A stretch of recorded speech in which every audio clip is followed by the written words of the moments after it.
Greetings, everyone. Ken McAuliffe here, Stereophile contributing editor at the Catalano Audiofest in Rockville, Maryland. And you see in front of me Mr. Jeffrey Catalano. Hey, Ken. Who represents High Water Sound. How are you, Jeff? I'm okay. Hanging in there. Cool. And Jeffrey has two new products to talk about, which I heard yesterday, and not to editorialize, but I hope to review one of them. But anyway, you have two products. For each one, what is it? What does it cost? And what makes it special? Okay, so what we're doing here, we presented an all Xyler system from Switzerland. So the new product you're referring to is the Xyler SP1 speakers, which is a coaxial driver, and the cabinet is a layered pine box. There's no synthetic, there's no anything in it. So no damping or anything? No dampening. Wow. Because the last thing what Xyler's trying to do, he doesn't want to dampen anything. He wants the resonance. He wants to keep it alive. Because to the second product, which we're going to go back to the first, when that cartridge is exciting that groove, you're amplifying that little excitement about 10,000 times to get it to come out of that speaker. So the more you dampen stuff, the less information is going to come out of that stylus, and the more it's going to sound choked or artificial. So Xyler's whole thing is to try and control the resonance and get that back into, the audience or your own ears. What does it cost per pair? So it's for the U.S. It's a little tenuous right now because of our great leader and how he's ruining our economy, whichever you want to put it. So figure around $38,000. And is that a full range driver? It's a coaxial driver. It's a pro driver from a German company called BMS. It's about 97 dB efficient. So in a coaxial driver, you have two separate voice coils. And is it a paper cone? It's paper cone. The middle exciter as well? Yeah. So the tweeter's way, way back in there, and the rest is paper. And what Xyler does with it, he built his own proprietary crossover, which is inside the speaker. And that way you're assured that you have 100% synergy between the amplifier, his amplifier, and the speaker. And German... Swiss. Yeah. So where do they source the pine from? Do you know? Well, it's probably Switzerland. Oh, wow. Yeah. And since he's all about resonance, is it a thin-walled? It's constrained. So from what I believe, I think it's one layer of pine, and then there's a layer of like a non-wood, as he calls it, and then another layer of wood, of pine.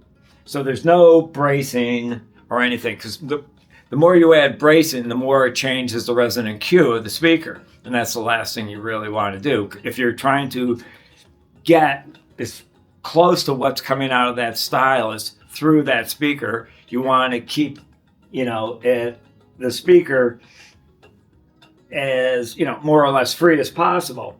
But what you can do is there's a little door at the bottom of the speaker. In the back? No, it's right underneath it. Oh. It's just very small, but you can open and close, and that's going to change that resonant Q, but it also makes it much easier to get it to fit into whatever kind of room you're in.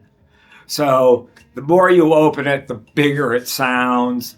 The more closed it is. It doesn't sound smaller. It might be a little more articulate. Maybe the bass would be a little tighter, stuff like that. But we experimented quite a bit in this room, and we prefer to open. And what are the 4 feet made out of? I have no idea. That's a composite. It's a composite.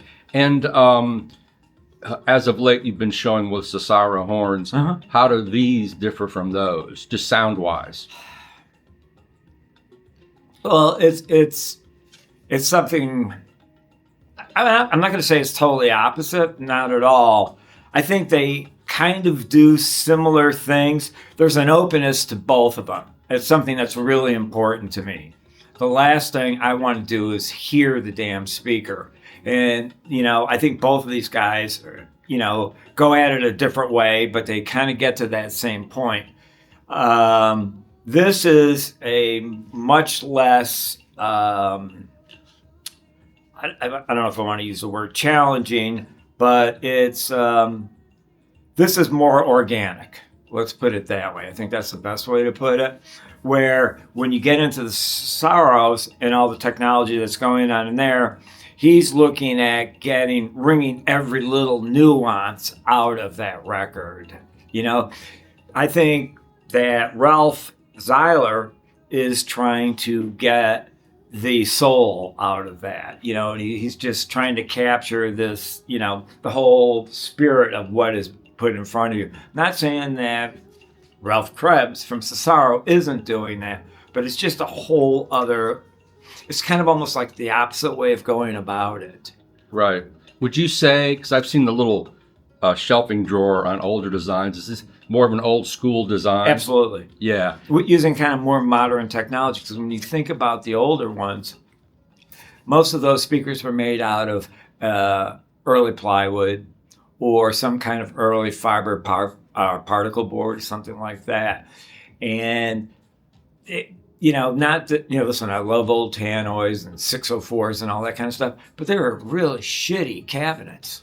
Right. I mean, really what you were buying with those things were the drivers and the crossover. Right. But the cabinets were just horrific. Right.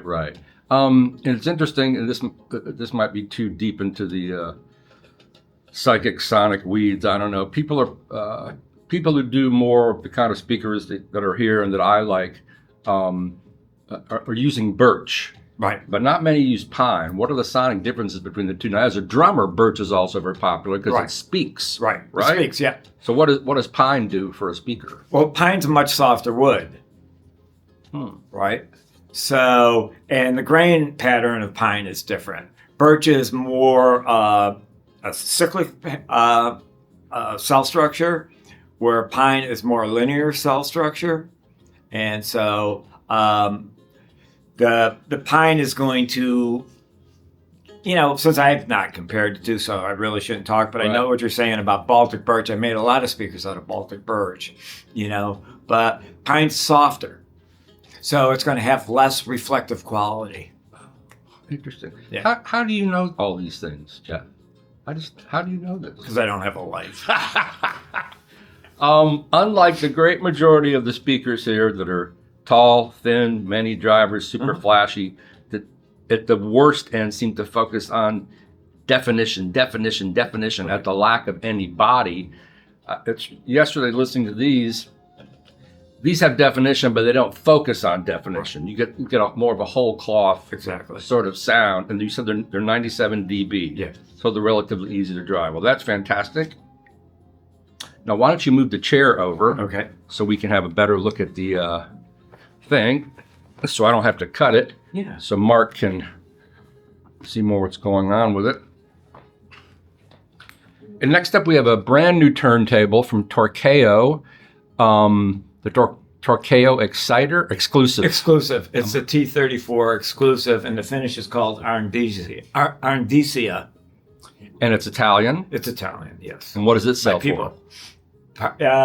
This is about $35,000. Does that come with the arm? No, doesn't come with the arm, but it comes with, you can't see it, it's not in the frame, but a sophisticated power supply, motor controller, and speed regulation for this. Is on the unit you're speaking of, is it just an on-off switch? On the back, but inside of it's very complicated.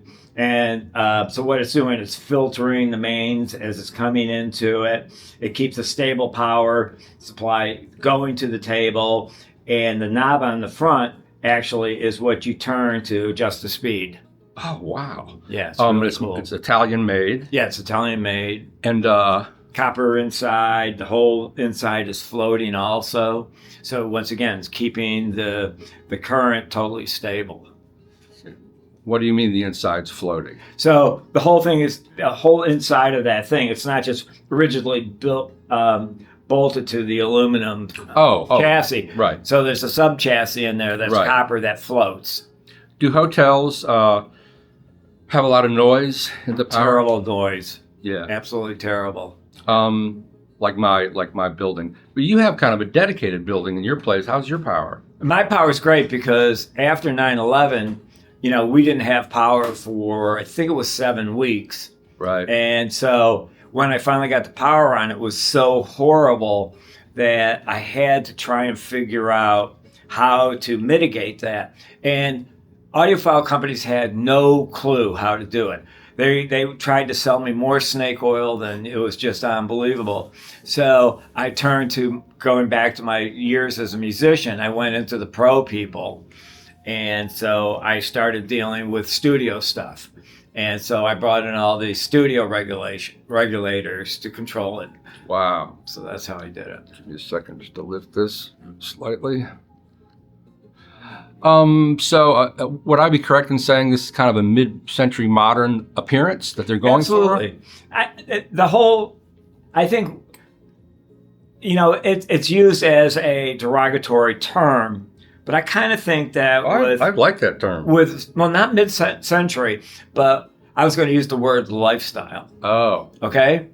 And I think because there's such a strong thematic vision going through both aesthetically as well as sonically that Ralph Xyler's created, that it's really wonderful to actually have a system approach. That's what I mean, lifestyle. Right. So about 8 months ago when Gary Gill offered me this room versus the small little bread box that everybody else seems to show in, it made me really reevaluate how I want to set up this show. And I had this vision of setting this up as a living room. And that was the mid-century thing that I had going for. So it was the idea of making all the color coordinated. So this finish on this turntable was ordered. I chose this color of the speaker to match the turntable. What are the colors? What do you call it? I think of it as a sedate, sort of cool gray. But it's a cool gray with a lot of blue in it. Oh, right. Yeah, it's a beautiful system. It's easy to look at this and see it in your place. So it's a belt drive table? Yeah. No, it's no. This is idler wheel. Oh, it's an idler wheel. Yeah. Wow, really old school. And a big copper platter? Yeah, big copper platter underneath here. What are the other main points about, what's some plinth made out of? The plinth is out of wood and metal. And what's the tone arm you have on there? Oh, so this is an MH1200S from Glance, from Japan. It's a handmade arm from them. And what I've been doing during the show, just to kind of keep that kind of mid-century and kind of update of a vintage thing going, I've been playing different SPUs throughout the whole show. So we started with the SPU wood, then we used Silvermeister Mark I, and then we used the Anniversary 90, and right now we're using the Anniversary 95. Beautiful. Let me also ask you, because you're in audio circuits, you're famous for choosing music. And whenever I come in here, I know I'll be taking a lot of photos and writing things down, because you just find the most incredible music. But how do you choose music to play at the show? All right. So, without any pretense, I grab the records that I have laying on the floor, basically, that aren't on the shelves. And I just start grabbing things. And I say, oh, yeah, I'd like to hear that. Oh, yeah, let's take this one. It's that simple. Because there's no way of choosing what's going to sound good. Because every show... each room at a show will sound different than another room at a show. Sounds different than my loft in Manhattan. So there's no way of knowing, oh, this is going to sound really good there. It's trial and error. It's about what I do to actually give it a little more nuance. I actually say, okay, let's make it a diverse selection now. So say I've got, there's like 20 classical albums that I had been listening to. I'll go through and I'll say, okay, let's get 4 or 5 of those. I mainly listen to jazz. So that's the easy one to put in there. And, then I like a lot of ambient electronica and that kind of stuff, which is also something that the audience is starting to catch up. we probably sold more records this weekend than half the stores around You're here. selling records? No, but just people writing down. Like, where do you get this? Go, on my chip. go to Boomcag. Go to Forced Exposure. Bleep. You mentioned Bleep that I'd forgotten about. I used to go to Juno, all those right, places. and the great fact that Juno does bulk shipping. Yeah, bulk shipping's the way to go. But then again, you buy all the stuff off of Bandcamp. If you're just buying one thing from a person, just get it on Bandcamp. I mean, there's just so many ways. We want to support our local record stores, but our record stores are limited by size and budget, so. So you're not a devil's advocate. You're not concerned about playing music everyone knows to kind of try I never want to play music people know. Why not? Because let them go somewhere else for that. Do you feel? Go ahead. I'm sorry. Do you feel like if they get the music, they'll sort of get the system? That's been my whole mantra my whole life. I mean, if I can't present the music and communicate what I'm playing to that audience, why would they ever want to buy any equipment from me? Why would they want to come and sit in my room? So I think every time you listen to music, you're go into a dreamscape.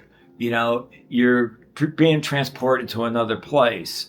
And if you're just listening to Dire Straits or Stevie Ray Vaughan or whatever, which are great artists, don't get me wrong, but it's like you're just being pummeled back down to like the lowest common denominator. Not that the music is, but you're just synthesizing stuff where there's no imagination. There's no way to free yourself to just chill.